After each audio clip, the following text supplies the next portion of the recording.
Osnovnošolci, učiteljice in učitelji, knjižničarke in knjižničarji, lepo pozdravljeni.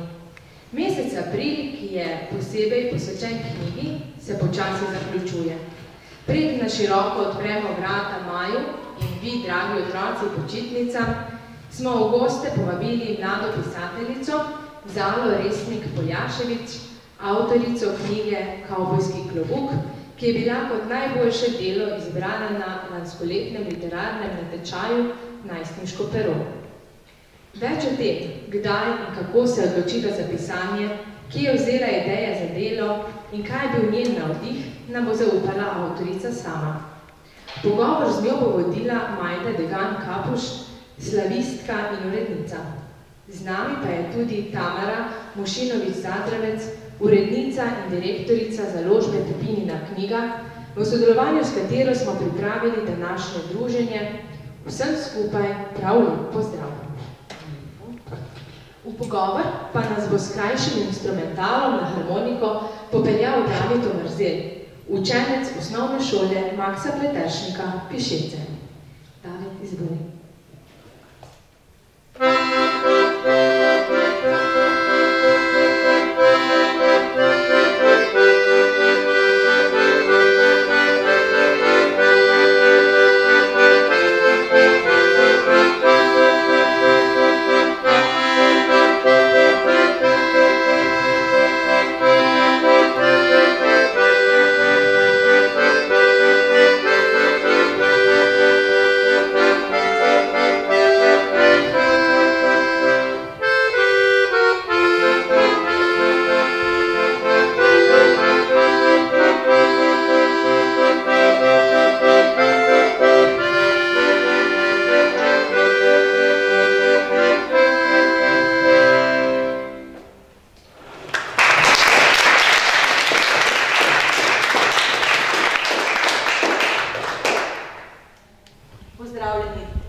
Prišli na idejo, da bi lahko na nek način še bolj spodbudili kreativno pisanje in branje prav med vami mladimi in smo razpisali natečaj Najstniško pero.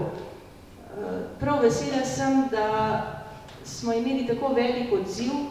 V lanskem letu smo izdali knjigo Rdečelaska, no letos pa med nami pozdravljam Zalo, ki je zmagala na natečaju s svojim delom Kavbojski klobuk. Morda bi kar predala besedo naši Majdi in Zali, da kaj več povesta o delu. Ja, hvala lepa za besedo, pa se res lepo sliši. Naj tudi jaz uvodoma rečem, da sem vesela, da sem tukaj med vami, mladimi.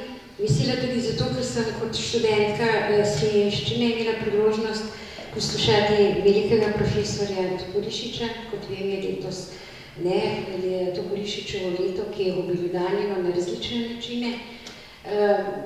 Pa tudi sicer so naše poti pogoste na ta lepi konec, tako da mi je vedno ljubo priti med vas, pa še nekaj je, kar mogoče ne veste, ampak verjetno vam je Tošica za slovenščino povedala, da bo jutri dan knjige, oziroma danes je že dan noč knjige, tako da je naša predstavitev več kot na mestu.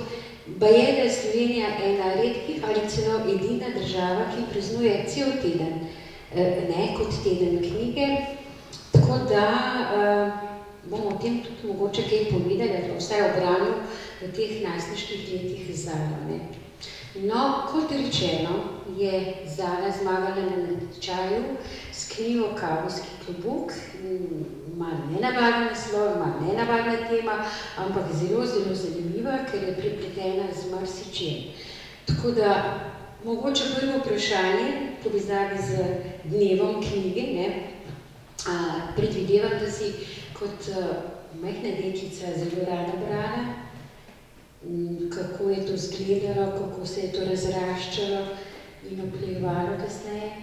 Ja, jaz sem že kot majhna deklica zelo rada brala, od prvih slikanic pa pol na prve lahke knjigice, tako kot je bil Franček, se ga po mojem vsi spomnite, in kasneje na različne zbirke. In moram priznati, da mene branje vedno zelo potegne in mi je všeč katerakoli vsebina, no. Nisem preveč zbirčna, kaj berem, in s tem tudi širim svoj besedni zaklad, nekako nas vsebina knjige potegne v sebe. In se mi zdi, da z leti se je ta volja, ta strast do branja še posebej začela razvijati in kmalu sem tudi v osnovni šoli, zdaj sem že dijakinja prvega letnika gimnazije Brežice, sem dejansko prebrala cel mladinski oddelek v osnovni šoli in ne vem, knjigo so mi bile vedno tako zelo zanimive in z leti se je to sam še stopnjevali in ko začnem knjigo brati, ne moram odložiti, no, dokler je ne preberem. No, to mora biti pa res močan hobi in hkrati tudi ustvarjalno dejanje, bomo rekli, ker ta stik s knjigo je zmeraj en pogovor, en dialog z piscem, ne, z avtorjem, z različnimi svetovi, tvojimi in njegovimi, ne. No, tako da, kaj pa te zdaj, recimo, v tem času, ko si že odrasla, ne, ko si že taka osebica, zelo zanima? Ja, poleg branja in drugih hobijev, no, me posebej zanima še jahanje. In to je tudi ta strast, ki imam in v knjigi je tudi prepletena. Drugače imam pa rada tudi risanje, ustvarjanje, še posebej na pobranju. No, tako da lahko pridemo počasi tudi na knjigo samo. In kot že sam naslov nekako sugerira, namiguje, da je v spredju zgodba povezana z ne ravno s kavbojci, ampak z jahanjem, ne, tudi ilustracije Omaha, ne, kako? Gora zdaj, ja, in so kažejo tudi znotranje strani, če si to prilistate, posamezne motive iz tega področja. Pa me zanima, je zdaj pa lepo ve, kdaj si začela, oziroma kdaj si začela ta ljubezen strast, praviš ti, do konjev, do narave, verjetno, ne? Tudi pri tem posebej, no, moram poudariti, da konj je bil že, čisto ko sem bila še mala punčka, je bil moja najljubša žival in še kar je. In vsi so mi vedno za igračke potem nosili konje, pa risbice konjev, pa plakate. In v te živali sem se počasoma res zaljubila nekako. In ko sem imela pa priložnost še blizu domačega kraja, prihajam namreč iz Boštanja.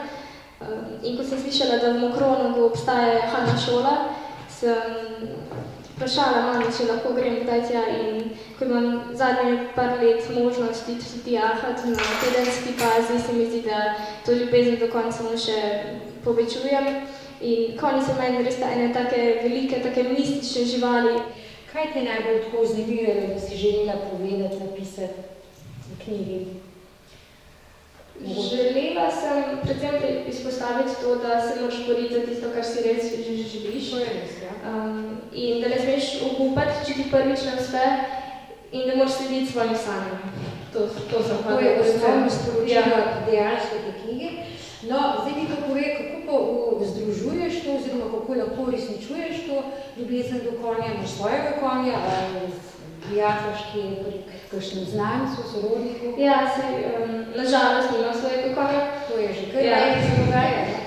Ampak poskušam iti vsak vikend jahati, se pravi v bližnji kraj, kjer je tudi taka manjša zasebna jahalna šola in potem imamo tudi možnost iti na terenu, naravo s konji, tako da jaham druge konje. Mislim, želim si pa svojega konja. Ja, to pa. No, nekoliko nenavadno je, da zgodba poteka v tujini, ne, se pravi v Angliji pa v Ameriki. Zakaj? Zato, ker, tako kot sem že rekla, ena bistvena nit te zgodbe je tudi ta vez s konji in ta prepletenost. In jaz vedno, ko sem pomislila na jahanje ali pa na konje, sem si vedno predstavljala tako tiste filmske prizore, tiste ameriške prerije, pa prostrane pokrajine. In vedno v Sloveniji si tega nisem mogla predstavljati in sem zaradi tega šla pa na tuji svet. Drugače pa sem tako domoljubna, drugače bi 100% pisala v Sloveniji. Ja, vse ni bil očitek, dala si si dala krila, ne? Mogoče bi za intermeco, med pogovorom, sama prebrala odlomek, ki si ga izbrala, tako da bi malo čutek, ne? Hej, sem zaupila za njim in Mistrala še sama pognala v galop. In to ne počasi. To je bil pravi galop. Takrat sem začutila tisto pravo povezanost s konjem. Z Mistralom sva galopirala kot eno.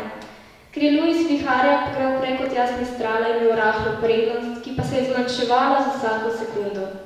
S kavbojskim trebuhom je bilo lažje galopirati. Zakaj? Ker je bil lažji kot jahanja čelada in mi je nudil bistveno večjo senco in zaklon. Če bi vanje leteli kakšni kosi kamenja ali pa zemlje, bi se lažje odbili od velike površine kavbojskega klobuka kot pa od jahanja čelade. Čez čas pa mi je začel vesti proti očem. Videla sem vedno manj. Hotela sem ga popraviti, a sem morala trdno držati vajeti, ker je Mistral galopiral z največjo možno hitrostjo. Nisem bila tako močna, da bi ga lahko kontrolirala samo z eno roko. Luci, počasni kamenja je pred nama! Se je od zadaj zadrl Luis, toda do mene prišlo le nerazločeno mlanje. Nisem ga slišala, kaj je rekel. V tem času sem imela kavbojski klobuk še čisto na očeh, nisem več videla. Z rokami sem skušala zaustaviti Mistrala, toda bilo je prepozno. Hvala lepa, mogoče zdaj.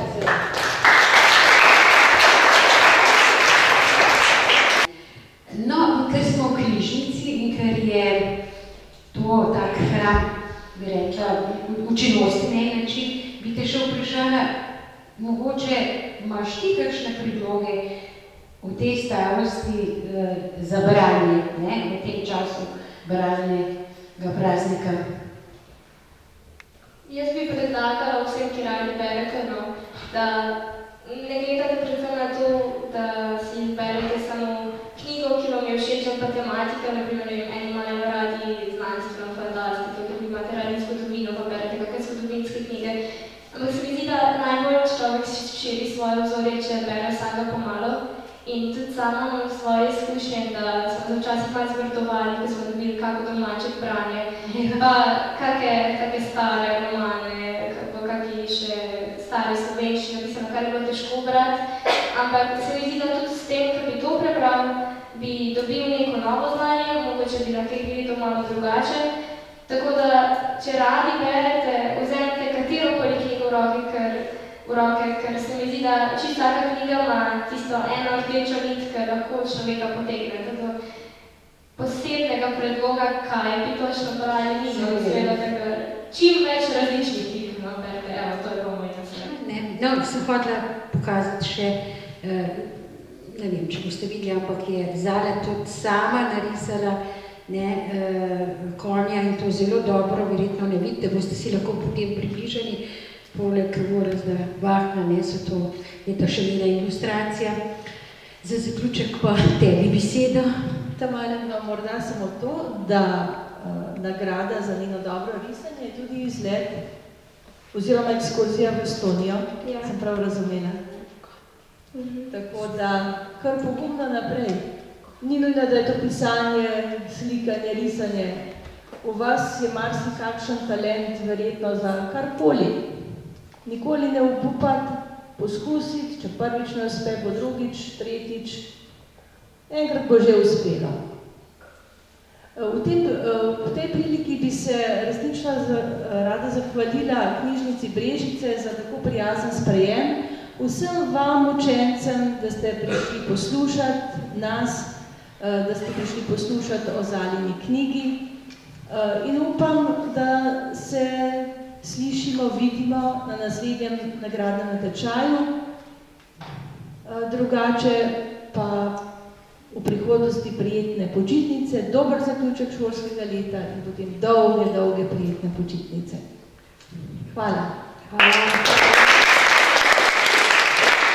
Iskrena hvala gostom, Davidu Omerzelu, Zali Resnik Poljaševič, Majdi Degan Kapuš, za glasbo, obisk, zanimivo predstavitev. Hvala tudi vam, učiteljice in učitelji, ter knjižničarke in knjižničarji, ker ste se odzvali našemu povabilu. Nenazadnje hvala tudi vam, drage učenke in učenci, za obisk in sodelovanje. Vsem, ki želite v prihodnje napisati knjigo, pa obilo ustvarjalnih idej. Naj bosta današnji dan Zemlje in jutrišnji svetovni dan knjige in avtorskih pravic posebej prijetna za vse nas.